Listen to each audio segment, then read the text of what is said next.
Essa pergunta pode parecer um pouco estranha no primeiro momento, mas não é não.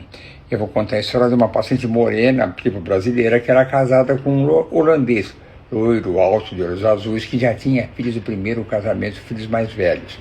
Nós tentamos com os óvulos dela, mas não tivemos sucesso e não formava embriões euploides. A indicação foi ovo doação e ela pediu para uma doadora semelhante a ele, loiro, de olhos azuis, não como ela, que era morena padrão brasileiro. O marido dela, que não queria, no fundo, ter mais filhos, não gostou dessa ideia, porque ele estava feliz em não conseguir a gravidez, porque ele não queria.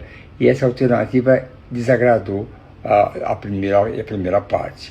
Mas fizemos, ela engravidou e eu fiz o parto dela, e quando nasceu, o bebê era igualzinho a ele, idêntico. Até os filhos dele mais velhos vieram visitar a maternidade, sem saber nada de ovulação, olhavam para o bebê e brincavam com o pai. Nossa, pai, você não vai nem querer fazer DNA aqui, porque é a sua cara. E assim foi, e o bebê nasceu igualzinho. E depois, nos próximos dias, um lançamento do meu livro, ele foi com o bebê e carregando o bebê no carrinho, orgulhoso, feliz, porque todo mundo falava, nossa, cara do pai, que estava felicíssimo. Aí a minha paciente comentou, você não acredita a mudança. Agora ele não quer nem mais trabalhar fora de casa. Naquela época que nem existia home office. Ele adorava se mostrar com o filho que era a cara dele. Vocês vejam como as coisas mudam. Interessante. Então, respondendo a sua pergunta, pode sim ter uma doadora diferente da sua fisionomia. É uma opção sua, cada caso é um caso, mas é um direito seu. Essa sua pergunta é interessante. Você pergunta, por ovodoação eu tive 5 embriões, 3 em blastocisto e 2 em D3. E me pergunta, por que será que o laboratório congelou os embriões em D3? Eu não sei, mas o mais fácil, objetivo e direto é perguntar para eles, para o seu médico ou para o próprio embriologista do laboratório. Talvez tenha algum motivo, alguma justificativa, mas eu não sei.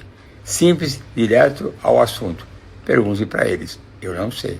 Eu não sei que eles falam isso, mas eu posso responder por mim. Eu só respondo por mim. A taxa de gravidez no IPGO de ovodoação está entre 70% a 72%. Essa é a nossa taxa.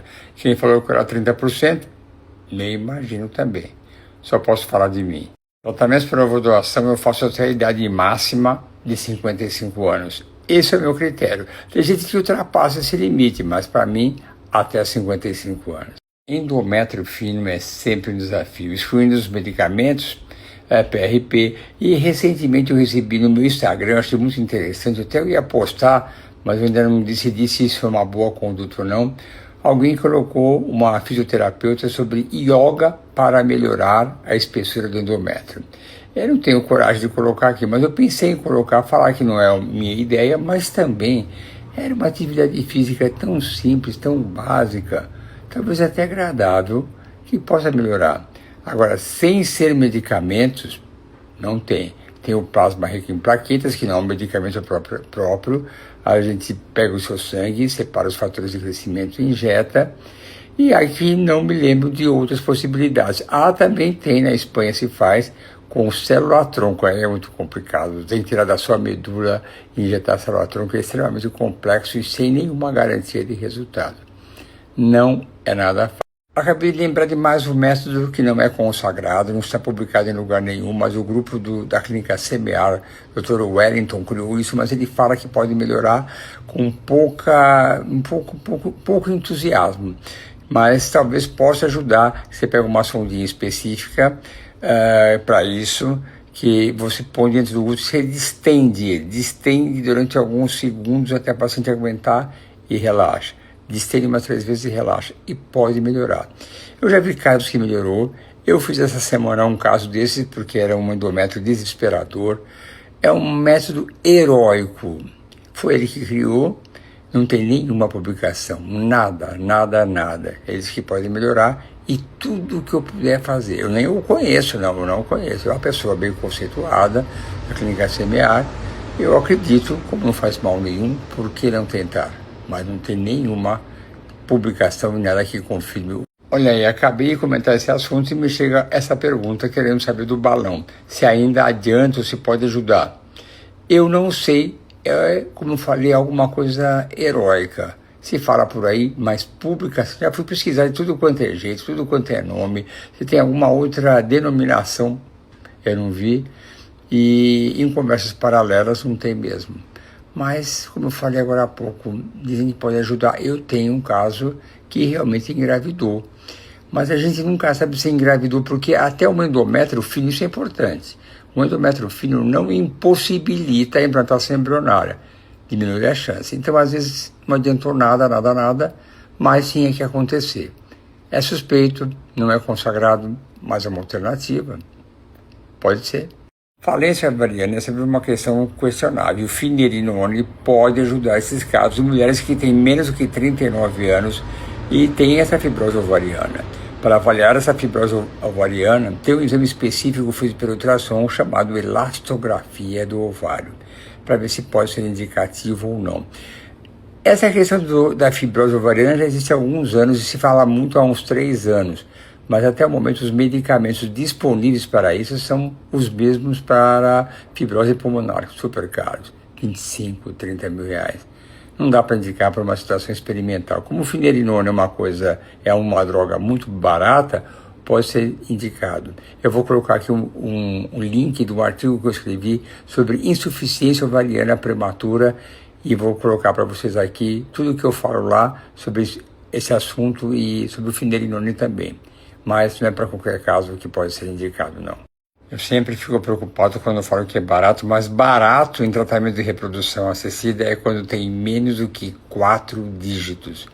Menos do que 4 dígitos em reprodução assistida é barato, não é? Você fala que ouviu pela primeira vez o coraçãozinho do bebê, depois de 3 transferências sem sucesso, é algo muito lindo, e para nós também. E foi uma coisa muito especial, porque vocês dois são muito queridos, tanto é que eu chamei a Fernanda que acompanha você, a enfermeira que acompanha você. Eu fiz questão de chamá-la, porque não só ela, como todos nós, gostamos muito de vocês dois.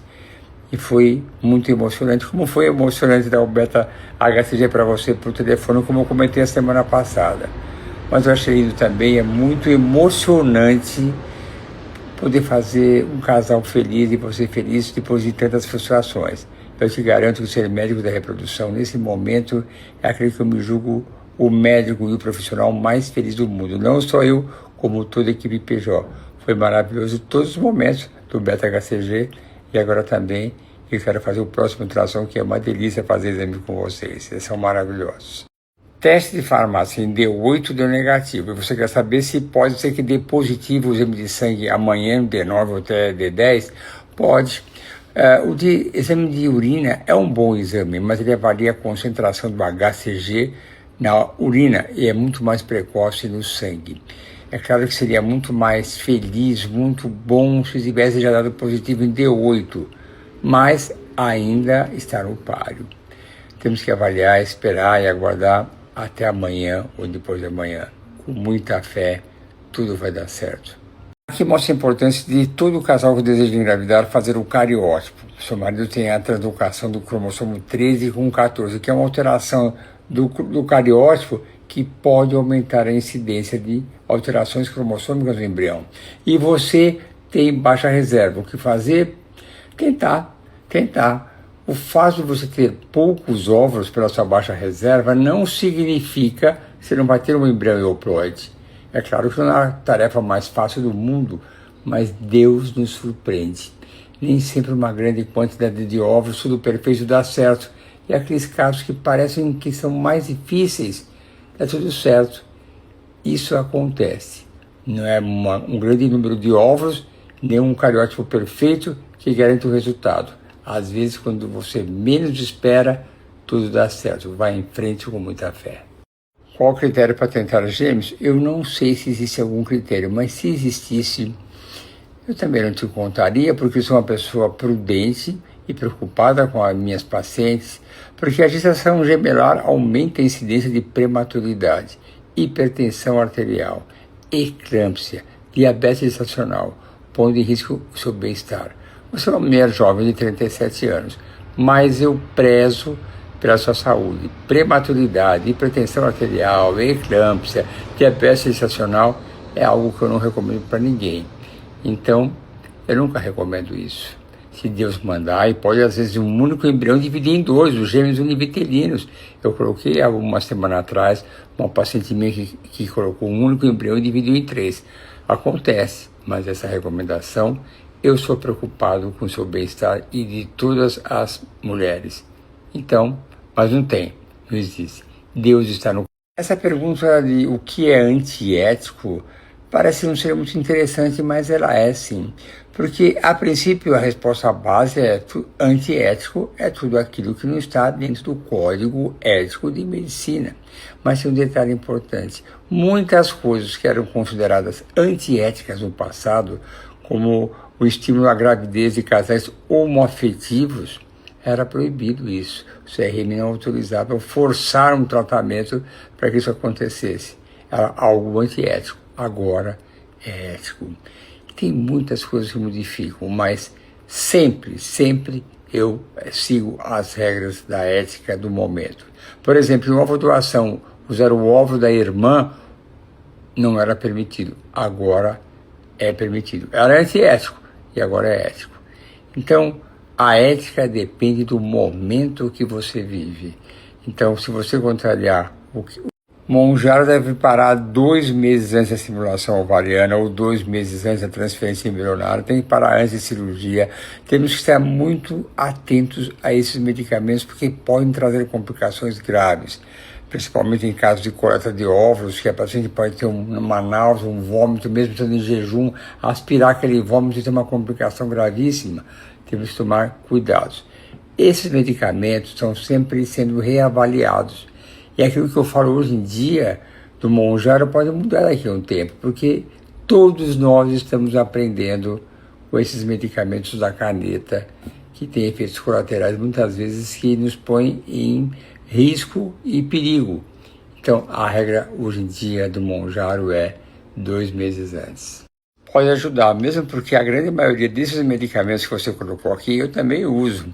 A testosterona eu uso em situações especiais. O minoxidil também não sou muito assíduo a ele, mas os outros eu uso e pode ajudar sim. O minoxidil ajuda em algumas situações, acho bom. E a testosterona, se você tiver uma testosterona baixa, pode ser que ajude. Então, pode ajudar sim e eu apoio. Use. Você complementa a sua pergunta na próxima e fala que você é receptora. Você transferiu um embrião 5A de ótima qualidade, um endométrio muito bom, com uma espessura de 9, e você não engravidou. O que fazer?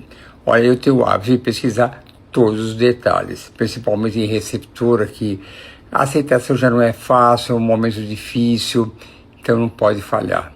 Então eu converso muito com ela, peço todos os exames que possam levar à falha da implantação, avalio o endométrio, a receptividade, a sua parte imunológica, outros fatores imunológicos, trombofilia, adenomiose, endometriose, contrações uterinas em excesso, vejo detalhes do marido, o sucariótipo dele também. Eu avalio tudo, porque a dor de um tratamento como esse, a dor emocional de não ter dado certo, dói muito. E eu não quero ter nenhum arrependimento. Imaginar que poderia ter feito algo melhor e não fiz, e talvez mudaria o resultado. Útero unicorno não é uma contraindicação para gravidez. Alguns cuidados temos que tomar. Quando você engravida, fazer a cerclagem para evitar o aborto. Quando a cavidade do unicórnio é muito pequenininha, por estereoscopia eu alargo um pouco também. Agora, ele é mais difícil de implantar, mas não é impossível.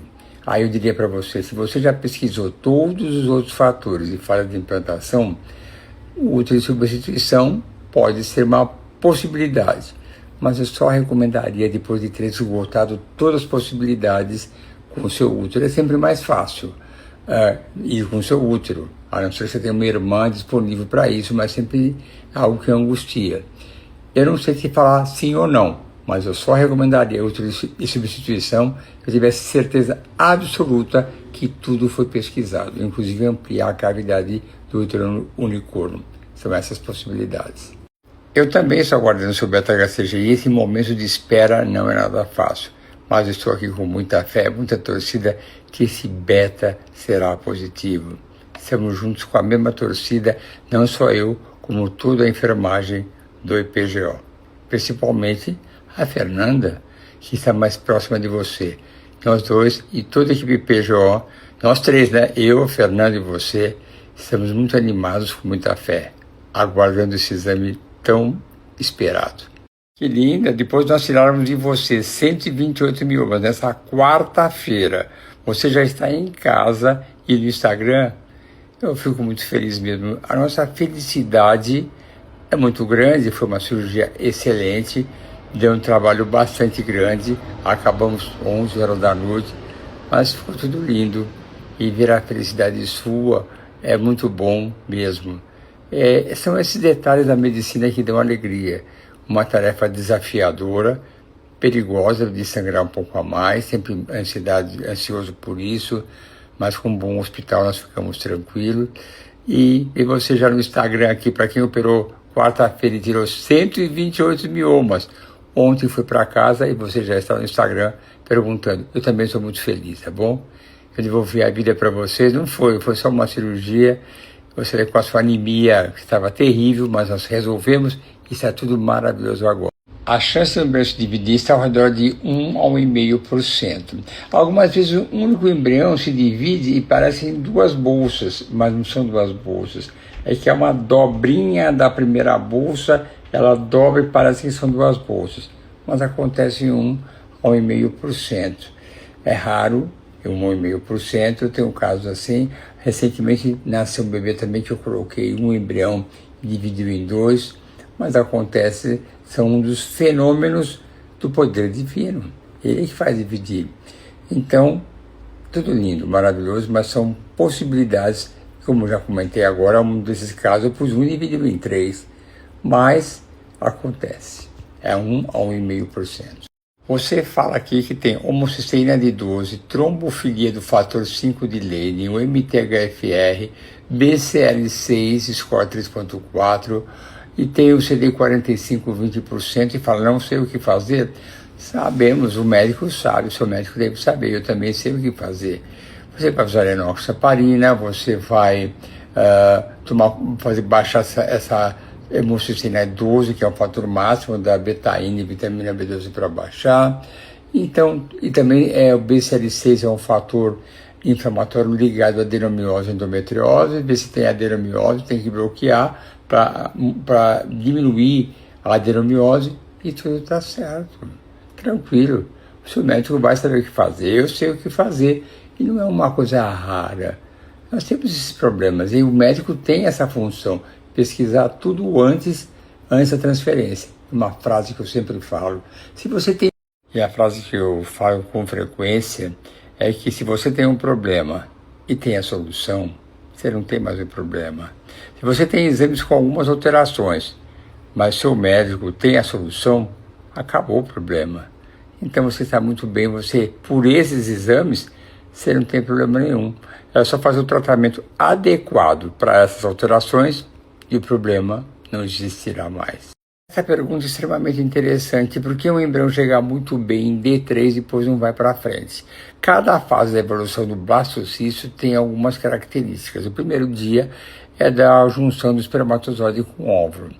Daí até o terceiro dia, quem empurra o embrião é muito mais o óvulo, essa energia do óvulo, que é muito maior, ele que é responsável. No dia 3, aí já tem toda aquela parte genética própria, o embrião já tem a sua identidade genética. E por que não vai para frente? Pode ser por um problema genético já, isso são possibilidades, não é nada consagrado. Muitos falam que pode ser por causa do espermatozoide, pode ser, falam, mas não dá para concluir isso. Mas é alguma coisa que não consegue empurrar, mas provavelmente, não certeza, já seria algum problema cromossômico ou genético do embrião. Tudo isso é provavelmente. E no final, ele fica... Você tem 34 anos, fez fertilização in vitro, teve 2 embriões, um 4A e um 4CC. 4A é um embrião maravilhoso e você fez biópsia embrionária e teve os 2 aneuploides. Está arrasada, entendo, e é para ficar arrasada. Minha primeira pergunta é por que você fez o seu teste genético? Não é proibido, mas não é uma recomendação habitual pela sua juventude, porque existem os falsos positivos. Tudo isso em medicina é assim, tem as recomendações, no caso eu considero 38 anos ou mais, ou que tem alguma alteração cromossômica, o casal, o homem ou a mulher, ou algum fator de abortos repetidos. Então, isso pode acontecer. Agora você perguntou em seguida, e se eu fizer em seguida outra estimulação, eu posso ter embriões euploides? é mais fácil, é mais difícil, não tem nenhuma relação. Você é uma mulher jovem, se não tiver nenhuma alteração nos cromossomos, pode ter. Você fez uma pergunta a seguir, qual é a taxa de embriões euploides se você fizer uma estimulação logo a seguir? É a mesma taxa que você teve na primeira. O que prevalece sempre é a idade da mulher, que é muito importante, e também os cromossomos de cada um, se você fez cariótipo, e também ou qualquer outro fator. Então você pode fazer, se você estiver entusiasmado, se é do seu interesse fazer a biópsia embrionária, faça, mas sempre existem alguns poréns. Eu até coloquei no meu site, no item sobre biópsia embrionária, sobre o castelo de areia, publicações que mostram que é meio controverso fazer biópsia embrionária em mulheres mais jovens, porque existem muitos resultados falsos, positivos, e isso angustia muito. Isso não sei o que acho, não. Lá no meu site, no item de biópsia embrionária, tem esse item, castelo de areia. Aí fala. Esse mosaico, para quem não sabe, é quando a paciente tem uma cesárea anterior e a cicatriz do lado de dentro ela fica meio abertinha, produz um conteúdo, uma secreção que vai para o fundo do útero e pode atrapalhar a implantação. E aí tem que ser fechada. Existem algumas técnicas, pode ser por cirurgia laparoscópica, que eu faço mais, eu prefiro para ver se tem endometriose e outros detalhes, mas pode se fazer por estereoscopia também, você plana aquela região, tira aquele vão e vai planando, mas são as estimossales pequenas, pode fazer isso. Quanto tempo depois? 3 meses, depende. Esses casos de cirurgias, eu sempre falo para falar com o cirurgião, porque ele sabe como foi, ele explica para você, ele sabe se houve alguma dificuldade, ele tem a resposta certa, mas de um modo geral, eu diria uns 2, 3 meses tranquilo, dependendo da profundidade que ele fez para tirar aquela hemocele. Então, ele é que sabe, porque você falou que é rasinha, mas não tem não. Eu tenho muitos pacientes que fazem com ovulação e fazem o pré-natal comigo. O que tem de detalhe é que a maioria dessas mulheres tem uma idade mais avançada, então são mais sujeitas a hipertensão, diabetes, eclâmpsia, mas um pré-natal bem cuidado não tem outras implicações. Então eu gosto de dizer que eu tenho muitos pacientes que ficam grávidas com óvulos doados e tem um pré-natal tranquilo, bem controlado, mas as preocupações são muito mais pela idade materna avançada, não pelo fato de ser óvulo doado. Essa é a minha visão. Se você precisar fazer óvulo doação para engravidar, não tem esse medo não. Tem que ser um pré-natal muito bem acompanhado. Só isso, tranquilíssimo. A acupuntura é uma medicina milenar que tem o seu valor. Nós temos o Renan lá na clínica que ele faz acupuntura para as pacientes que precisam. E eu sou mais fã da acupuntura para a transferência embrionária, que é o protocolo de Paulos, e acho que posso ajudar. Tem mulheres que sentem-se muito bem com a acupuntura, sentem-se mais relaxadas, tranquilas, então eu acho que isso pode ser uma opção interessante. Agora, se você achar que é fundamental, eu não vou dizer para você que é fundamental, mas eu acho que pode ajudar. Se você tiver a facilidade de fazer acupuntura, se você sentir-se bem com ela, faça, porque atrapalhar não, mas ajudar, pode ajudar. E tudo que puder ajudar, eu sou adepto. A adenomiose tem sim um impacto importante na implantação embrionária e acho que deve ser sempre diagnosticada, pedidos de exames detalhados, com profissionais qualificados para isso, para que faça uma avaliação criteriosa do grau de extensão da adenomiose. A sua adenomiose é difusa, no mínimo 3 meses de tratamento com composição de drogas importantes, como os análogos Lectrons, o Adex, o Decapeptil, que eu associo muitas vezes a letrozol, a gestrinona e muitas vezes até o glifage, que tem uma capacidade anti-inflamatória e antiproliferativa, ajuda a resolver mais rapidamente. E esse tratamento pode durar 3 meses, 4 meses, 5 meses, deve ser sempre repetido o exame de imagem antes da transferência embrionária. Tem que tratar sua adenomiose, principalmente difusa, como você descreve, com todo o vigor, e só transfira depois de uma avaliação final. Essa é a minha ideia e é isso que eu penso. A presença de células UNK no endométrio é um dos assuntos mais polêmicos em medicina reprodutiva. Eu acho que deve ser muito bem avaliada, mas não é dessa maneira que você colocou aqui, 30%, 40%. Para a gente avaliar o efeito da célula UNK, tem que haver uma proporcionalidade e que se avalia pelo estudo imunohistoquímico e por alguns marcadores. Não é só CD56, é CD163, CD16, CD45, tudo isso deve ser muito bem avaliado para ver qual é o seu padrão de resposta imunológica do endométrio baseado na célula NK. Então eu vou colocar aqui para você um link também do e-book que eu escrevi, que é Tratamentos Imunológicos da Infertilidade ou da Fertilidade, que fala exatamente como é que se avalia a célula NK no endométrio, qual é o melhor meio e como é que deve ser tratada quando estiver fora dos padrões normais. Se é um endométrio citotóxico, hiperativo, hiporreativo, tudo isso deve ser bem avaliado. Vi a foto que veio junto com a sua pergunta, adorei, foto linda, e fico muito feliz em ver a sua felicidade de vocês todos na família. Saúde para todos e mande sempre fotos, que nós adoramos receber essas imagens. Um beijo para você e tudo de bom para a família inteira. Adorei. Embora a sua homocisteína seja dentro da normalidade, ela está num patamar elevado. Eu acho que deve baixar muito mais prudente.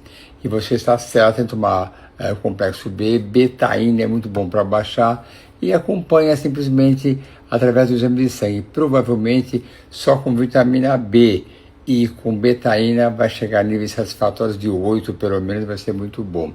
Fique de olho, tem que controlar, porque se ela elevar, prejudica a gravidez, e a homocisteína elevada pode ser causa de aborto. Pouco se fala, mas é causa de aborto e deve ser muito bem acompanhada. Mas é tranquilo o tratamento, é isso mesmo.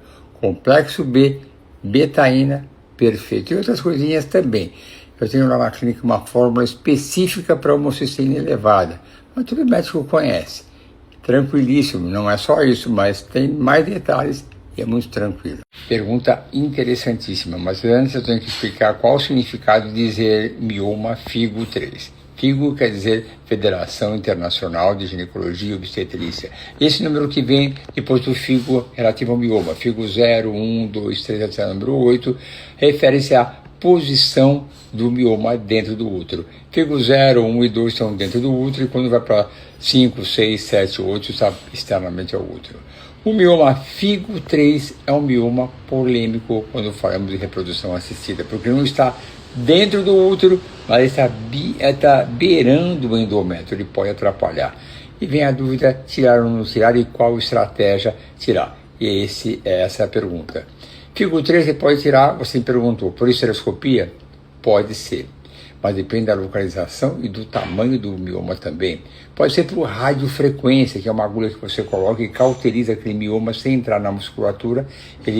Continuando a resposta, estou colocando até aqui um e-book que eu escrevi sobre miomas, todos esses detalhes, o que é mioma, classificação, FIGO 1, 2, a importância de cada um, quando deve ser operado, quando não deve ser operado. Mas o FIGO 3 sempre é polêmico, como eu estava falando agora há pouco. Eu não sei te responder essa pergunta. Se puder, eu tiro por histeroscopia, mas se estiver muito complicado de poder colocar em risco a anatomia do útero, eu indico a radiofrequência. Em algumas situações, eu posso até tirar por laparoscopia, mas muito complexo isso. Não é para qualquer caso. Conclusão, eu não posso responder. Aí tem que conhecer a paciente. Eu gosto muito de operar miomas, mas eu tenho que ver muito bem os detalhes para que não comprometa a fertilidade da paciente. Eu não sei te responder sem examinar a paciente, sem ter um exame mais perfeito, a localização. Aí eu tenho a estratégia e vou falar qual o melhor caminho para tirar o mioma e manter. Completando a resposta que eu não acabei, quanto tempo pode ser feita a transferência embrionária? Depende. Depende do tamanho do seu mioma, da localização, como foi a cirurgia. Não dá para te responder isso. Já estou colocando aqui também um link dessa cirurgia que eu fiz essa semana, que nós tiramos 128 miomas dessa paciente.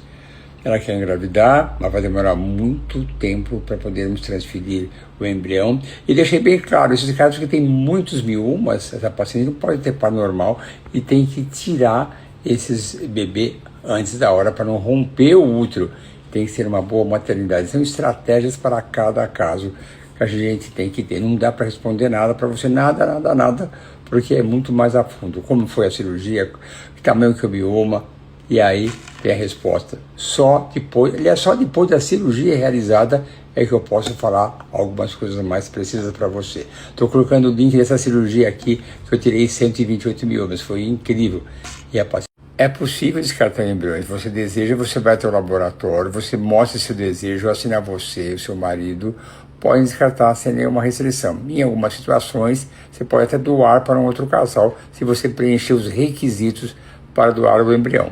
Mas é uma coisa ética, é legal, depende exclusivamente do seu desejo e do seu marido. Você comenta aqui que já passou por 8 transferências e não conseguiu seu beta positivo e pergunta na próxima pergunta que você mandou o que fazer.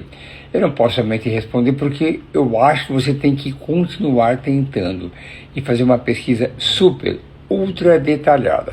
Essa amplitude da pesquisa de fase de implantação é questionável. Tem muitos profissionais médicos respeitáveis que acham que não há necessidade. Outros médicos acham que é importante pesquisar outros detalhes. E é por isso que existem os congressos. São apresentados casos de sucesso, uns não concordam, outros concordam, uns aderem àquela possibilidade. Então você tem que ter um profissional que esteja apto a investigar o máximo possível, tudo o que puder. Mas sempre haverá um caminho para você. Guarde isso. Sempre haverá um caminho para melhorar a sua chance de sucesso.